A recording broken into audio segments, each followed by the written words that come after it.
શું અમેરિકા અને ઇઝરાયલની દાયકાઓ જૂની અતૂટ દોસ્તીનો હંમેશા માટે અંત આવી જશે? ડોનાલ્ડ ટ્રમ્પની ઈરાન સાથેની પીસ ડીલથી ઇઝરાયલના વડાપ્રધાન બેન્જામિન નેતન્યાહુ અસહમત કેમ છે?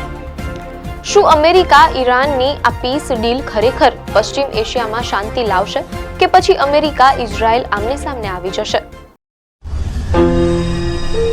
નમસ્કાર દર્શક મિત્રો, ધ લોકસત્તા શોમાં આપનું સ્વાગત છે. પશ્ચિમ એશિયાના રાજકારણમાંથી આ સમયના સૌથી મોટા સમાચાર સામે આવી રહ્યા છે. શું અમેરિકા અને ઇઝરાયલની દાયકાઓ જૂની અતૂટ દોસ્તીમાં તિરાડ પડવા જઈ રહી છે?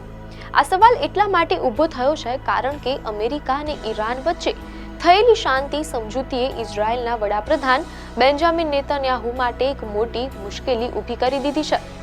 મીડિયા અહેવાલોમાંથી પ્રાપ્ત માહિતી મુજબ એક તરફ અમેરિકાના રાષ્ટ્રપતિ ડોનાલ્ડ ટ્રમ્પ ઈરાન સાથે પીસ ડીલ કરીને ભવિષ્યની શાંતિની વાતો કરી રહ્યા છે, તો બીજી તરફ બેન્જામિન નેતન્યાહુનું સ્પષ્ટ કહેવું છે કે આ કરાર ઇઝરાયલના હિતમાં બિલકુલ નથી. પરંતુ નેતન્યાહુ આ ડીલથી આટલા નારાજ કેમ છે? શું તેઓ ટ્રમ્પની સામે થવા તૈયાર છે? ચાલો આ સમગ્ર વિવાદને વિગતવાર સમજીએ. મીડિયા અહેવાલોમાંથી જાણવા મળેલ છે કે નારાજગીનું સૌથી પહેલું અને મહત્વનું કારણ છે સીઝ ફાયર એટલે કે યુદ્ધ વિરામની જાહેરાત છતાં ઇઝરાયલ દ્વારા ચાલુ રાખવામાં આવેલી સૈન્ય કાર્યવાહી. રાષ્ટ્રપતિ ડોનાલ્ડ ટ્રમ્પ ઈચ્છે છે કે પશ્ચિમ એશિયાના તમામ પક્ષો હિંસાનો માર્ગ છોડે અને તણાવ ઓછો કરે.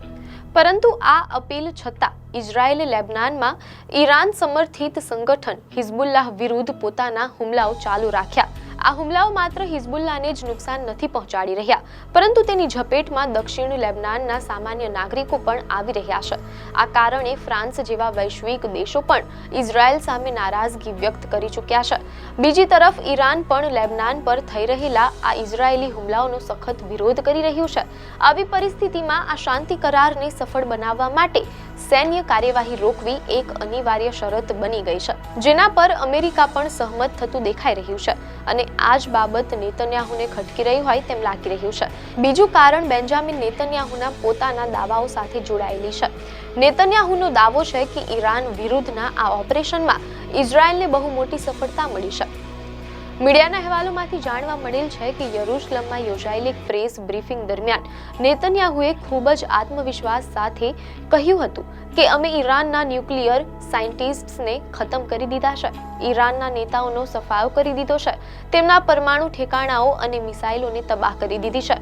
અમે ઇઝરાયલને સંપૂર્ણપણે ભૂસાઈ જતા બચાવી લીધું છે. અહેવાલો મુજબ નેતન્યાહુ માને છે કે આ ઓપરેશન ઇઝરાયલના ઇતિહાસના સૌથી મહત્વપૂર્ણ મિલિટરી ઓપરેશન્સમાંનું એક હતું. હવે જ્યારે ઇઝરાયલને લાગે છે કે યુદ્ધમાં તેમનું પલ્લું ભારે છે અને તેઓ મજબૂત સ્થિતિમાં છે, ત્યારે તેઓ કોઈ પણ પ્રકારના ઉતાવળિયા કરારના પક્ષમાં દેખાવા માંગતા નથી. આ વિવાદ પાછળ ત્રીજું મોટું કારણ છે ઇઝરાયલનું આંતરિક રાજકારણ. મીડિયા અહેવાલો અનુસાર ઇઝરાયલમાં ઓક્ટોબર 2026 સુધીમાં સામાન્ય ચૂંટણીઓ યોજાવાની છે. મીડિયાના અહેવાલમાંથી જાણવા મળેલ છે કે ચૂંટણી નજીક આવતા જ વડાપ્રધાન બેન્જામિન નેતન્યાહુ સામેના રાજકીય વિકલ્પો સતત ઓછા થઈ રહ્યા છે. આવી નાજુક સ્થિતિમાં આંતરરાષ્ટ્રીય સ્તરે લેવાયેલો કોઈ પણ મોટો નિર્ણય કે નમતું જોખવાની નીતિ તેમની રાજકીય કારકિર્દી અને ચૂંટણી પર નકારાત્મક અસર કરી શકે છે. આ જ કારણે તેઓ દેશની જનતા સામે નબળા દેખાવા નથી માંગતા. ચોથું કારણ વિપક્ષ તરફથી આવી રહેલું પ્રચંડ દબાણ છે. મીડિયા અહેવાલોમાંથી પ્રાપ્ત માહિતી મુજબ ઇઝરાયલના વિરોધ પક્ષના નેતા યાયર લાપીદે ત્યાંની સંસદ એટલે કે નેસેટમાં નેતન્યાહુને ઘેરતા સ્પષ્ટ શબ્દોમાં કહ્યું છે કે નેતન્યાહુ સામે હવે માત્ર બે જ રસ્તા બચ્યા છે. કાં તો તેઓ અમેરિકા જેવા ઇઝરાયલના સૌથી મોટા અને પરમ મિત્ર દેશ સાથે સીધો અને નુકસાનકારક ટકરાવ વહોરી લે અથવા પછી ઇઝરાયલના દેશ હિતો સામે નમતું જોખી દે. વિપક્ષના આ આકરા પ્રહારો દર્શાવે છે કે નેતન્યાહુ અત્યારે અગ્નિ પરીક્ષામાંથી પસાર થઈ રહ્યા છે. પાંચમી અને સૌથી મોટી મુશ્કેલી એ છે કે બેન્જામિન નેતન્યાહુની પોતાની ગઠબંધન સરકારની અંદર જ આ કરારને લઈને ભારે અસંમતિ પ્રવર્તી રહી છે. અહેવાલો મુજબ નેતન્યાહુની પોતાની પાર્ટી લિકુડ અને સરકારમાં સામેલ રાઇટ વિંગ એટલે કે દક્ષિણપંથી નેતાઓએ આ સીઝ ફાયર અને પીસ ડીલની શરતો સામે સખત નારાજગી વ્યક્ત કરી છે. ઈરાનનું કહેવું છે કે સીઝ ફાયરનો અર્થ એ થાય કે લેબનાન સહિતના તમામ મોરચે સૈન્ય કાર્યવાહી સંપૂર્ણપણે રોકી દેવામાં આવે, પરંતુ આ શરત સામે ઇઝરાયેલના નેશનલ સિક્યુરિટી મિનિસ્ટર ઇતામાર બેન ગવીરે સોશિયલ મીડિયા પર પોસ્ટ કરીને લખ્યું છે કે ટ્રમ્પની આ સમજૂતી અમને લાગુ પડતી નથી, અમે આ કરારનો ભાગ નથી અને આ આપણી સુરક્ષાની કોઈ ગેરંટી પણ આપતું નથી. આ તમામ પરિસ્થિતિ પરથી એક વાત બિલકુલ સ્પષ્ટ થઈ જાય છે કે અમેરિકા અને ઈરાન વચ્ચે થઈ રહેલા આ કરારે વોશિંગ્ટન અને તેલ અવીવ એટલે કે અમેરિકા અને ઇઝરાયલ વચ્ચેના વૈચારિક મતભેદોને જગ જાહેર કરી દીધા છે.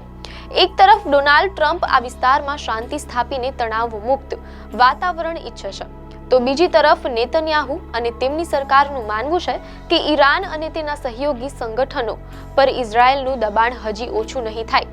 હવે જોવાનું એ રહેશે કે શું નેતન્યાહુ પોતાના આ વલણ પર અડગ રહીને અમેરિકાના રાષ્ટ્રપતિ ડોનાલ્ડ ટ્રમ્પ સામે સીધો મોરચો માંડશે કે પછી આંતરરાષ્ટ્રીય દબાણ સામે તેમને ઝૂકવું પડશે.